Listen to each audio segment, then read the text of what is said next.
당정협의는 정부가 중요한 정책을 결정할 때 여당과 조율하는 기능을 합니다.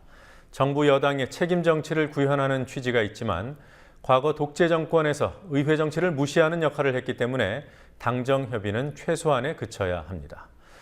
하지만 최근 여당에서 당정협의를 남발하고 있고 심지어는 자랑까지 합니다. 야당은 놀고 여당만 일한다는 점을 부각시키려고 하고 있지만 삼권 분립이 엄연한데 여당이 정부 고위 관료들을 정치 공세에 동원한다는 비판을 하지 않을 수 없습니다. 장관이 세종시에서 국회에 왔다가 인사만 하고 가는 일이 오늘도 있었습니다. 김지혜 PD가 취재했습니다. 오늘 오전 새누리당 주요 당직자 회의. 정기국회가 열리지 않을 기간 동안에도 지난주와 이번 주에 걸쳐서 모두 15차례의 당정협의와 간담회를 가지면서 정기국회 법안 처리라든지 예산 심의에 관한 충실한 준비를 했다는 보고를 드리고요. 주호영 정책위 의장은 정기국회가 공전했던 동안에도 새누리당이 여러 차례의 당정협의를 추진하며 열심히 일했음을 자찬했습니다.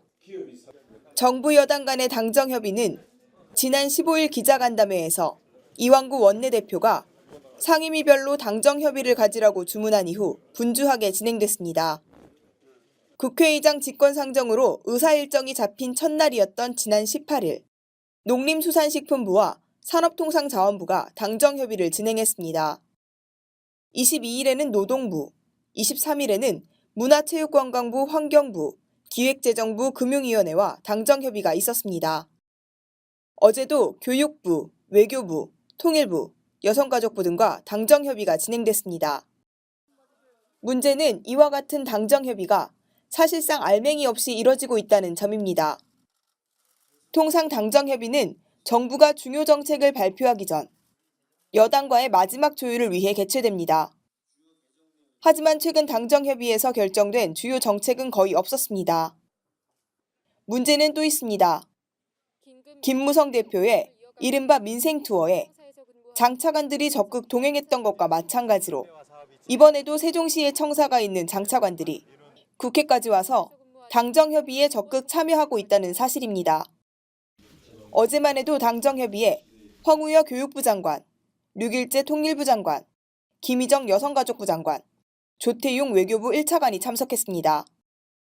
얼마 전까지만 해도 당정협의가 주요 사안의 최종 조율을 위해 비공개로 추진돼 왔다는 점에 밀어보면 지금과 같은 여당의 행보는 보여주기식이라는 비판이 나옵니다. 여야 간 합의 없이는 성과가 나기 어려운 국회 상임위에 참석했다가 시간을 낭비한 장관도 있습니다. 오늘 오전 열린 국회 산업통상자원위원회. 329회 정기회 제2차 산업통상자원위원회를 진행하겠습니다.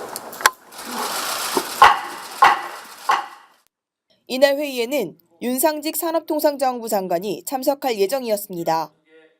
하지만 여당 의원 10여 명만 참여했던 상임위는 안건 하나 정하지 못한 채 끝이 났고 윤 장관은 여당 의원들과 인사만 나눴습니다. 국민TV 뉴스 김지혜입니다.